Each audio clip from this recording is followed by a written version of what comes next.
खुलुमबाय आं सिबिरानि ब्रह्म नोंथांमोनखौ आंनि sbbodonews चेनेलाव गासैखौबो बरायबावनाय थाबाय नोंथांमोननि थाखाय आं गोदान मोनसे भिडिअ लानानै फैबावबाय अन्नानै भिडिअखौ जोबजासिम नायलांदो माखासे समनिफ्रायनो जिब जुनारा सुबुंनि सायाव गाग्लोबनाय जाथाया बांनायनिफ्राय बांदों फ्राय सानफ्रामबो जिब जुनारजों गाग्लोबजानाय खौरांखौ मोनबाय थानाय जादों मैदेरनि गाग्लोबनायजों फिन सासे बर' सुबुंनि जिउ खहा बाक्सा बरबरि पुलिस थानानि सिङाव थानाय 1 नं दक्षिण खुसि गामिनि बिस्ति नार्जारिया मैदेरनि गाग्लोबनायजों जिउ खहा जानो गोनां जादों ओनसोलनि सुबुंफोरा फोरमायथिनाय बायदिब्ला 69 बोसोरनि बिस्ति नार्जारि बिथाङा फुंबिलि 4:30 रिंगायाव न'निफ्राय बायजोआव थांदोंमोन बेयावनो बिथांखौ हाग्रानि मैदेरा फैनानै गाग्लोबफैदों गोबाव समनि उनावबो न'आव फैफिनैलाय न'खरनि सुबुंफोरा नागिरहैनायाव बिथां बिस्ति नार्जारिखौ जोखोम जानाय हालोदनिफ्राय बोखांनो मोनदों आरो न'आव लाबोनायनि दसे उनावनो फंनैसो खोथा बुंनानै बिथाङा जोबथा हां लादों ओनसोलनि सुबुंफोरा फोरमायथिनाय बायदिब्ला हाग्रा ओनसोल खाथियाव थानाय गामिफोराव फ्राय मैदेर आरो सुबुंनि गेजेराव दाङाबाजि जाबाय थायो थांनाय 7 साननि गेजेरावनो निस्लामारि ओनसोलाव सासे खैरानि ओनसोलाव सासे आरो दा दक्षिण खुसि गामियाव सासे गासै 3 सुबुंनि जिउ खहा जाबाय होननानै फोरमायथिदों मैदेरनि उदखारिखौ लानानै हाग्रा बिफाननो खौरां हरोब्लाबो हाग्रा बिफाना उन्दुनाय बायदि थायो आरो DFOनो खौरां हरनायावबो जेबो फिननाय होआ होननानै फोरमायथिदों जेनाखि बिस्ति नार्जारि बिथाङा दिन हाजिरा मावनानै न'खर बेङोमोन बेनिखायनो सोरखारनिफ्राय अनसुंथाइ मोननायखौ हास्थायदों बिथांमोनहा आरो जिब जुनारनि उदखारिखौ होबथानो थाखायबो सोरखारनिसिम खावलायहरदों बिथांमोनहा मैदेरनि अनगायैबो दासान्दि हाग्रा ओनसोलनि खाथि खाला गामिफोराव मुफुरनि उदखारियाबो बांदों बाक्सा मुसलपुर सानजा बेंनाबारि गामिनि सानाराम ब्रह्म बिथांखौ मुफुरा आथिङाव अरनानै गाज्रियैनो जोखोम खालामदों ओनसोलनि सुबुंफोरा फोरमायथिनाय बायदिब्ला मुफुरा सानथामसोनिफ्रायनो गामि गामि गिदिंथिंगासिनो दंमोन आरो अमा फिसिनाय बायदिफोरखौ जागासिनो दंखायोमोन मुफुरनि उदखारिजों ओनसोलनि सुबुंफोरा उन्दुनो हायै थासारि जानानै दंमोन दा मुफुरखौ हाग्रा बिफान आरो पुलिस बिफाना हमनो मोनबाय आसाम सोरखारा फैगौ 5 डिसेम्बराव तामुलपुराव आरो 6 डिसेम्बराव क'क्राझाराव EX-NDFB फोरनो 4 लाख रिहेबिलिटेशननि फिक्स्ड डिप'जिट सार्टिफिकेटखौ राननानै होनो थांखि लादों बेयाव गोबां EX-NDFB फोरनि मुङानो गैया बेखौ लानानै EX-NDFBनि मोनब्रैबो फेक्सना ज' जानानै दुखु मोननाय फोरमायथिदों बिथांमोना फोरमायथिदों दि EX-NDFB फोरा 34 बोसोर हाग्रायाव हाथियार हमनानै दुखु खस्थ' सहायनानै आरो जिउ दान होनानै बर' हारिनि थाखाय खामानि मावबोदों आरो गोजोन गोरोबथा खालामदों नाथाय आसाम सोरखारा फैगौ 5 डिसेम्बर आरो 6 डिसेम्बराव EX-NDFB फोरनो 4 लाख रांनि फिक्स्ड डिप'जिट सार्टिफिकेट होनो आखायाव लादों बेनि लिस्टआव गोबां EX-NDFB फोरनि मुङानो गैया नाथाय बेनि उल्था जायफोरा EX-NDFB जों जेबो सोमोन्दो गैया बिथांमोननि मुङासो दङ फोरमायथिदों दि EX-NDFB फोरनो रिहेबिलिटेशन होनो थाखाय गोलाव समनिफ्रायनो भेरिफिकेशना जाबोगासिनो बेनि थाखाय बायदि बायदि खामानि बेफोरखौ मावबोदों नाथाय जोबनायाव गुबै EX-NDFB फोरनि मुङानो लिस्टआव फैया होननानैबो फोरमायथियो बिथांमोनहा बेफोर गासैबो दैदेनगिरिफोरा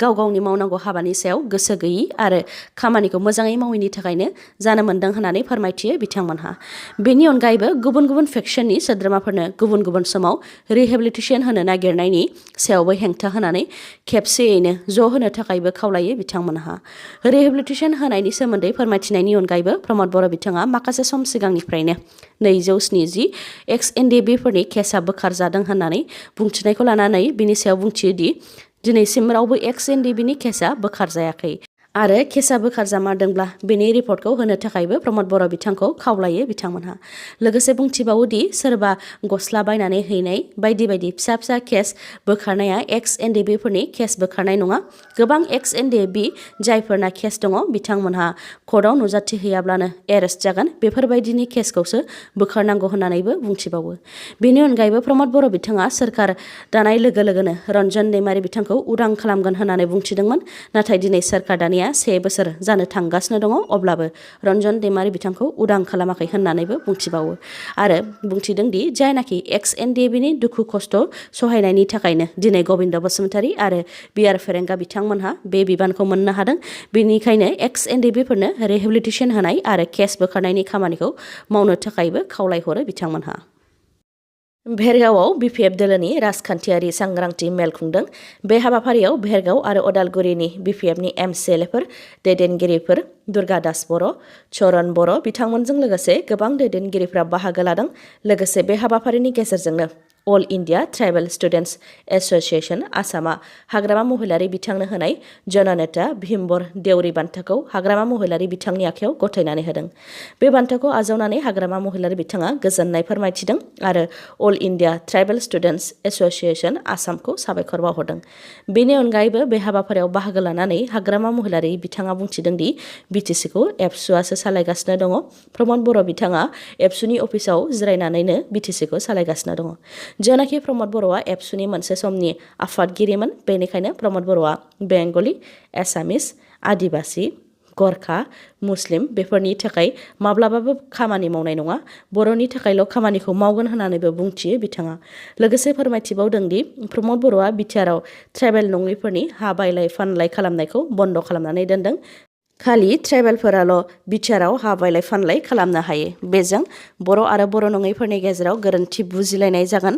बेनिखायनो 2003 मायथाइनि 10 फेब्रुआरिसिम जायफोर बिटिआरआव थाबोदों बिथांमोननो हा बायलाय फानलायनि मोन्थायखौ होनांगौ होननानैबो दाबि खालामबावो हाग्रामा महिलारि बिथाङा। बेनि अनगायैबो थांनाय बिटिसि बिसायख'थियाव अदालगुरि आरो बाक्सायावनो बांसिनै बेलट बक्स सोलाय सोल' खालामजादों। बेखौ डिपार्टमेन्टनि सुबुंफोरानो मिथिहोदों होननानैबो बुंथिनायजों लोगोसे बिटिसिखौ प्रमद बर'आ गोसोबायदि सालायगासिनो दङ। फैगौ बिसायख'थि फैब्ला शिक्षाखौ मोनगोन होननानैबो बुंथिबावो आरो जाख्ल'नायनि बेलायाव बुंथिदों दि 35 जौखोन्दो होयोब्लाबो खामानिखौ मोननो नागिरा। 1 कौटि रांनि खामानिनि थाखाय 50 लाखसिम रां लानाय सोलियो होननानै बुंथियो बिथाङा आरो प्रमद बर'आ बिटिसिखौ सालायनो गोहो गैयिनि थाखायनो मोन 16 डिपार्टमेन्टखौ डिसिनो गथायदों होननानैबो बुंथिबावो हाग्रामा महिलारिया। प्रमद बर'आ सेल्फ हेल्प ग्रुपनो 75,000 रां होनो रादाय होनाय, न'खर न'खर साख्रि होनो रादाय होनाय आरो हानि पाट्टा होनो रादाय होनाय बेफोरखौ लानानै बिपिएफ दोलोआ गामि गामि हाबनानै सांग्रांथि मेल खुंगोन होननानैबो फोरमायथियो हाग्रामा महिलारिया। लामानि एक्सिडेन्टआव नखरसेयैनो 7नि जिउ खहा। गवालपारानि बलबला गदाबारियाव सुइफ्ट डिजायर आरो इयन गारिनि गेजेराव सौग्रावलायनायावनो बे जाथाया जादों। बे जाथायजों गवालपारा कृष्णाय बिद्यापारानि आनवार आलीनि नखरनि 5 सुबुङा जिउ खोमानो गोनां जादों।